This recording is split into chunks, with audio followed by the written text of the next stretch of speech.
मैं गुजारिश करता हूं ट्रस्ट के चेयरमैन अनवर चौधरी साहब का भी इस्तकबाल है कि आएँ इस हमारे दरमियान।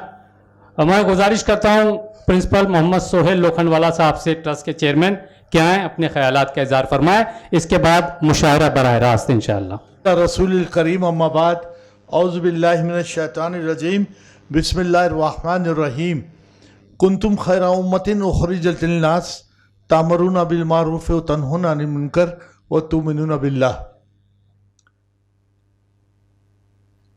ये कैंसर ट्रस्ट का जो मुशायरा हमने रखा है, इसका मकसद तो यह है कि आप में वो बेदारी पैदा करना, वो एहसास पैदा करवाना कि कैंसर ट्रस्ट जो काम कर रहा है उस कैंसर ट्रस्ट के काम करने में आप मदद करें। मैं आपको बताऊं, मेरे साथ मेरे टीम में डॉक्टर मोहम्मद अली पाटनकर, इकबाल ऑफिसर, उनका असल में वो ऑफिसर नहीं है, वो उनका नाम है इकबाल अब्दुल हमीद मेमन, लेकिन वो जो उनका कारोबार है, उनका शर्ट बहुत मशहूर है, लेकिन आज तक उन्होंने मुझको एक शर्ट नहीं पहनाया, और उस शर्ट का नाम है ऑफिसर, ब्रांड है उनका। और उसके साथ है डॉक्टर अलाउद्दीन शेख, और एक नॉन ट्रस्टी जो हमारे कैंसर ट्रस्ट के तमाम कामों में बहुत दिलचस्पी लेता है और मेरे इस बुढ़ापे और ज़ौफ़ की, कमज़ोरी की उम्र में मेरा साथ दे रहा है, वो है फारूक सैयद। और एक नाम है, वो है मिश्रा, और मिश्रा होता है ब्राह्मण। और मैंने वले साहब अपने इस ट्रस्ट को ओपन रखा हूं कि कोई एक पर्टिकुलर ब्रांड नहीं दिखे, ऐसा लगे। अभी आपको मालूम, मैंने बताया था, मैं बहुत ज़्यादा चीज़ें हमारे वले साहब जो मेरे रिटायर्ड डीएमसी हैं, डेप्यूटी म्यूनिसिपल कमिश्नर, उनसे शेयर करते रहता हूं कि मेरी सोच बहुत अलग है। और ये मुल्क, अगर तुम्हारी सोच सेकुलर नहीं है तो मैं कहता हूं कि तुमको इस मुल्क में रहने का हक भी नहीं है। अगर तुम्हारी सोच सेकुलर नहीं है तो तुम पे लानत है कि तुम दो भाइयों में, हिंदू और मुसलमानों में नफरत पैदा करके उनको लड़ा कर उनकी लाशों, उनके कब्रों पर अपना कद खड़ा करना चाहते हो, और तुम समझोगे तुम आगे बढ़ जाओगे। अल्लाह ताला है ना, जालिम की रस्सी बहुत लंबी खींचता है।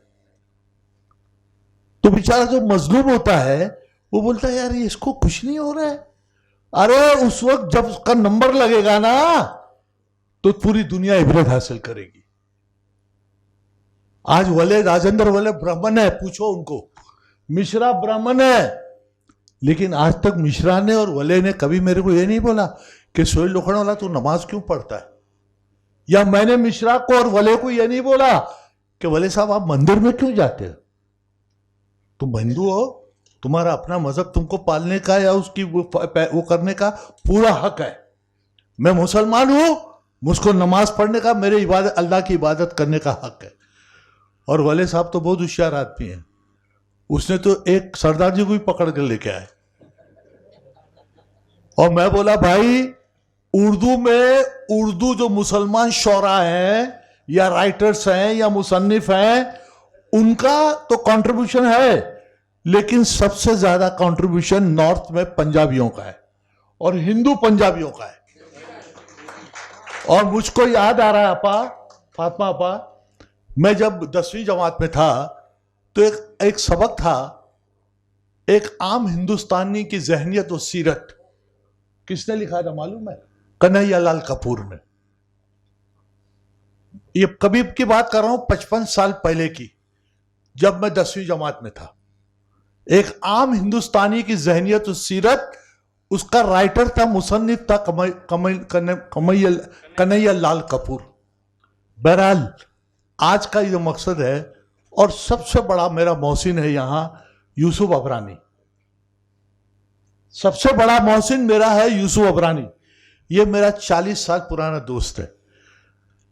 वले साहब से तो लड़ाई किया है, लेकिन मेरी कभी वाले साहब से लड़ाई नहीं हुई मेरी, क्योंकि यूसुफ भाई जरा थोड़े अलग टाइप के आदमी है ना, वो फौरन एग्रेसिव हो जाते हैं, लेकिन फौरन जल्दी वो कॉम्प्रोमाइज पे भी आ जाते हैं, क्योंकि वकील है पेशे के एतबार से। बहरहाल उन्होंने मेरा साथ दिया और मेरे को बोला, सोहेल भाई तुम्हारे ट्रस्ट का कोई भी प्रोग्राम हो, कहीं कब भी रखना है, तुमको 1 पैसा चार्ज नहीं, तुमको कुछ देना ही नहीं है। तो आज अल्हम्दुलिल्लाह उनकी तरफ से न सिर्फ ये हॉल आपको फ्री है, बल्कि आज का जो डिनर है वो भी यूसुफ अबरानी ने होस्ट किया है। तो मैं अपने ट्रस्ट की जानिब से एडवोकेट यूसुफ अबरानी, जो मेरे दोस्त हैं, मेरे छोटे भाई 10 साल मुझसे छोटे हैं, उनकी 64-65 है, मेरी 75 है। औरतें जो है वो उम्र छुपाती है, मर्द को क्यों उम्र छुपाना चाहिए, दूसरी तो करना नहीं है अभी। औरतें अपनी उम्र छुपाती है। अरे बोले आपा वो तुम्हारी तो 14 है ना, मैंने तो ना, और मर्द क्यों छुपा हुए अपनी औरतें, और मैं तो कासिम इमाम की तरह जवान तो हूं नहीं। कासिम इमाम जैसा दिन जाता है वैसा उनके चेहरे पे जवानी के आसार ज्यादा नजर आने लग रहे। और आज के जो शौरा हैं उनकी सदारत, जो आज की इसकी जो सदारत फरमाएंगे, वो हमारे अंजुम 12 बंकवी हैं। वो अभी उनका 12 हटा देगा बंकवी के से, उनका अभी नाम हो गया अंजुम बम्बई वाले, अंजुम भाई बम्बई वाले। बहरहाल जो शौरा हैं, मैं सबके नाम तो मुझको अभी फिल वक्त याद नहीं है। मैं आपको भी, आपका भी खैर मकदम करता हूँ, इस्तकबाल करता हूँ, और ये दुआ करता हूँ कि आपकी तहरीर में और आपकी तकरीर में और आपकी शायरी में अल्लाह रब्बुल इज़्ज़त वो जोश पैदा कर दे, इनकलाबी जोश, जो आपको मालूम होगा कि आज़ादी की पहली लड़ाई में जो लड़का, नौजवान जो तख्तेदार पर लटका, वो राम प्रसाद बिस्मिल के साथ अशफाकुल्ला था। आज मुसलमान गद्दार हो गया, आज मुसलमान देशद्रोही हो गया, और जो देश का सौदा करने वाले हैं वो देशभक्त हो गए। बहरहाल वक्त बताएगा, सच्चाई सामने आएगी इंशाअल्लाह। और यह मुल्क मुसलमान का है, मुसलमान इस जमीन में पैदा हुआ है और इसी जमीन में मरेगा, दफन होगा, और किसी की ताकत नहीं है कि मुसलमान को इस जमीन से अलग करके बता दे। और वक्त आएगी, वाजपेयी कौन थे, कट्टर आरएसएस के थे, लेकिन मैं वाजपेयी की बड़ी इज्जत करता था। जब उनसे मिला, उनके ख्यालात सुना, देखा, मैंने बोला वाकई बहुत बेहतरीन शख्स है। और उस शख्स ने हज कमेटी के जब वो प्राइम मिनिस्टर थे, हज कमेटी के तमाम कामों में इतनी आज़ादी हमको दे रखी थी। बहरहाल आज के इस प्रोग्राम की जो कामयाबी है, उस कामयाबी में मेरा अकेले का हाथ नहीं है, मेरे तमाम ट्रस्टीज़ का, चाहे वो पाटनकर हो, डॉक्टर इकबाल ऑफिसर मेमन हो, अलाउद्दीन शेख हो, बबू खान हो, कमलेश मिश्रा हो, मैं फारूक सैयद, वो तो ज़ईफ़ हो चुका हूँ, मैं बूढ़ा हो चुका हूँ, लेकिन जो तुम हमारे ट्रस्ट के लिए, जो तुम्हारे दिल में हमदर्दी है, जो तुम मेहनत कर रहे हो, जो मशक्क़त कर रहे हो, मेरे से सिला मत मांगो।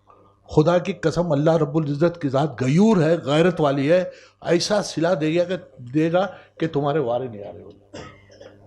बहरहाल मैं एक मरतबा फिर शुक्रिया अदा करता हूँ, आप तमाम का खैर मकदम करता हूँ, इस्तकबाल करता हूँ, और चाहता हूँ कि जल्दी आपका आज का मुशायरा शुरू हो, और मुशायरा सुनने के बाद आप खुदा के वास्ते बगैर खाना खाए नहीं जाएंगे।